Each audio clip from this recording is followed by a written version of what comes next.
The principles of landscaping in a bushfire-prone area are to reduce the impact of fire directly onto your home, minimise the impact of embers attacking your home, to give you a defendable space and to create an area where there's less opportunity for direct contact of flame to your home. Landscape's very important in a bushfire-prone area because it allows you to have a nice area around your house but also provide an area of safety should a bushfire come and impact on your house. There's no such thing as a bushfire-proof garden unless you go to the extent of making your garden the Sahara Desert.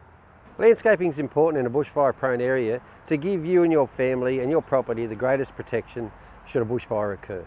Certainly you can have a garden that's bushfire resistant and livable. It needs to be designed well, it needs to be structured in such a way that there's no ladder fuels and there's no continuance of fire spread across the garden. So the type of plants, the actual design of the garden and the layout is very, very important. When it comes to planting in a bushfire resistant garden, you need to consider using plants that have less oil, possibly retain greater water. So succulents, for example, or lily pillies, those types of plants would be useful in a bushfire prone garden. Some of the plants that should be avoided are things like turpentine trees and some of the gum trees with fibrous bark. They're not a particularly good species to have around an asset protection zone. Get plants that are actually consistent with the plan for a well-developed and landscape garden in a bushfire-prone area.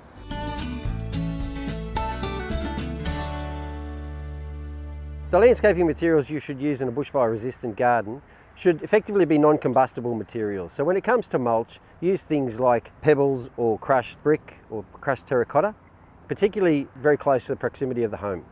When you're building and designing a bushfire-resistant garden, it's important to look at it holistically. Things like even the fencing, where you've got metal water tanks and static water supplies, using rock and crushed pebble and river stones. What we should avoid is continuous canopy.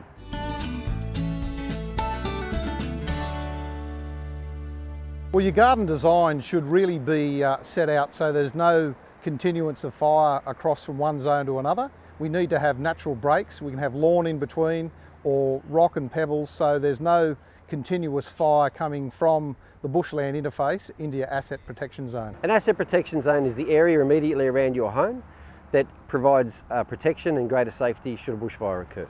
Within the asset protection zone there is an inner protection area and an outer protection area. The inner protection area is designed to be a defendable space, so we request that you reduce as much fuels in that area as possible.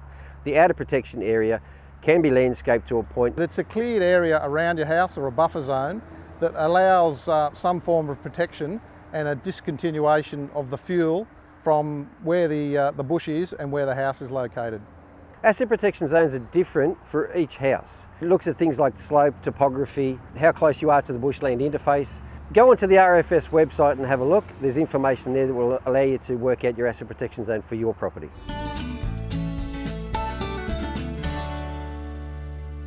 Looking after your property in a bushfire-prone area is a all-year-round task, but we like to look at it as a pre-season clean-up, and certainly in early spring it's good to carry out and conduct maintenance around the house, trim your garden and make sure that come the onset of the fire season you're in a position to defend a fire. Property maintenance in a bushfire area is a year-round experience. But as we move into the bushfire season, it's important to do those things that make your home a defendable space. Clearing gutters, trimming trees, mowing lawns, removing clippings. And it must start at least in early spring because when the fire comes, it's often too late.